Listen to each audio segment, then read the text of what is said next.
Proses pembelajaran daring kelas 4 SD swasta HKBP Batu 4 Wali kelas Evi Juliana Mani.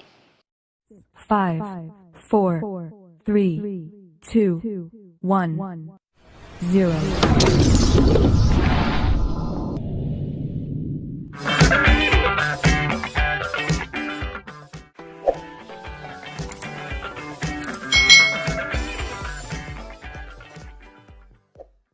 Hari ini kita akan belajar bersama-sama untuk mata pelajaran tematik kelas 4. Kita belajar di tema 5, Pahlawanku, subtema 1, Perjuangan para pahlawan, pembelajaran yang ke-6.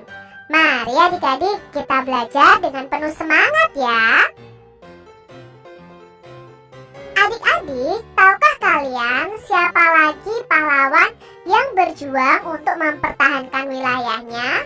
Bagaimana sifat perjuangan pahlawan tersebut? Nah adik-adik, pada pembelajaran sebelumnya kita sudah belajar tentang Patih Gajah Mada. Lalu hari ini kita mau belajar siapa lagi ya? Yuk kita cari tahu bersama-sama. Pangeran Diponegoro. Nah kita mau belajar nih tentang Pangeran Diponegoro.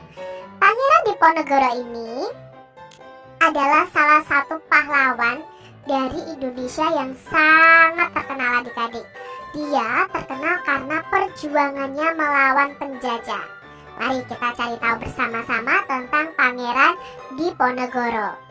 Perang Diponegoro terjadi pada tahun 1825 sampai 1830. Perang Diponegoro merupakan salah satu perang terbesar yang pernah dialami oleh Belanda selama masa pendudukannya di Nusantara. Peperangan ini terjadi secara menyeluruh di wilayah Jawa sehingga disebut dengan Perang Jawa. Itu informasi singkat tentang Pangeran Diponegoro. Setelah kekalahannya dalam peperangan era Napoleon di Eropa, pemerintah Belanda yang berada dalam kesulitan ekonomi berusaha menutup kekosongan kas mereka dengan memperlakukan berbagai pajak di wilayah jajahannya termasuk di Hindia Belanda. Untuk memperkuat kekuasaan dan perekonomiannya, Belanda mulai berusaha menguasai kerajaan-kerajaan lain di Nusantara. Salah satu di antaranya adalah Kerajaan Yogyakarta.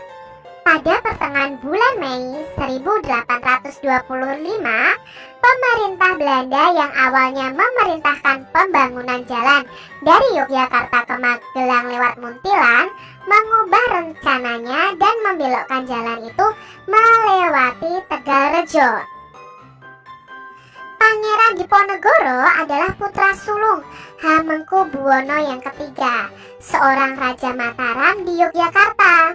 Rupanya pembangunan jalan yang dilakukan Belanda tepat melintasi makam dari leluhur Pangeran Diponegoro. Pangeran Diponegoro ini tersinggung adik-adik karena Belanda ingin membangun jalan tapi melewati makam leluhur dari Pangeran Diponegoro ini. Perang Diponegoro terjadi pada tahun 1825 sampai 1830. Wow, selama 5 tahun ya adik-adik ya terjadi perang. Perang Diponegoro merupakan salah satu pertempuran terbesar yang pernah dialami oleh Belanda selama masa pendudukannya di Nusantara atau di Indonesia. Peperangan ini terjadi secara menyeluruh di wilayah Jawa sehingga disebut dengan Perang Jawa. Salah satu upaya yang dilakukan Pangeran Diponegoro ini adik-adik dalam perjuangannya adalah menyatukan seluruh rakyat pribumi dalam semangat Sadumuk Batuk Sanyari Bumi Ditohi Tekan Pati. Ini bahasa Jawa adik-adik, artinya apa? Dari kepala sejengkal tanah dibela sampai mati. Usaha ini berhasil karena disertai dengan memelopori atau mencontohkan dan memberikan komando yang jelas kepada semua rakyat, khususnya di Pulau Jawa. Itu perjuangan Pangeran Diponegoro adik-adik. Hebat sekali ya Pangeran Diponegoro ini. Adik-adik, dari cerita atau kisah Pangeran Diponegoro tadi, kita bisa membuat sebuah tabel seperti ini adik-adik, peta pemikiran seperti ini. Siapa sih nama tokoh yang kita pelajari tadi? Namanya adalah Pangeran Diponegoro. Perilaku yang pantas kita tiru adalah berani dan pantang menyerah. Dari mana daerah asal Diponegoro tadi? Ya, daerah asalnya dari Yogyakarta. Dan perjuangan yang dilakukan oleh Diponegoro adalah perang melawan, ya ini kurang melawan penjajah atau melawan Belanda yang menjajah di Indonesia. Apa yang dapat kamu teladani dari perjuangan Pangeran Diponegoro tadi adik-adik? Apakah semangat Pangeran Diponegoro menyatukan rakyat yang berbeda-beda dapat diterapkan dalam kehidupan sehari-hari? Sejalan dengan sila berapakah sikap Pangeran Diponegoro tadi adik-adik? Apakah kalian menemukan sikap lain yang mencerminkan sila-sila dalam Pancasila yang bisa kita teladani dari Pangeran Diponegoro? Tahukah kamu bahwa para pahlawan itu sering mengalami cedera ketika mereka bertempur melawan penjajah?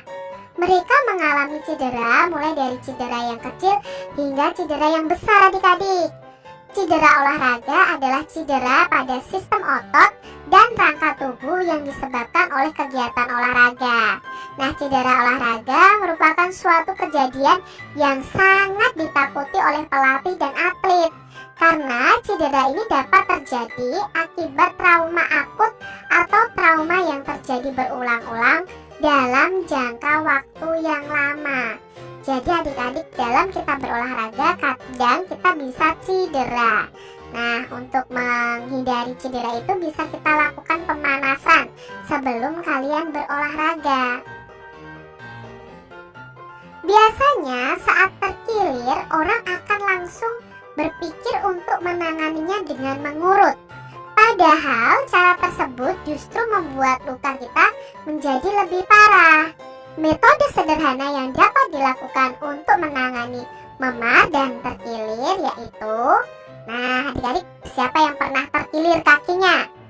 Jangan langsung diurut ya adik-adik. Untuk menangani memar dan terkilir, yang pertama adalah bagian tubuh yang mengalami cedera harus segera diistirahatkan untuk mencegah cedera lebih lanjut dan mempercepat proses penyembuhan.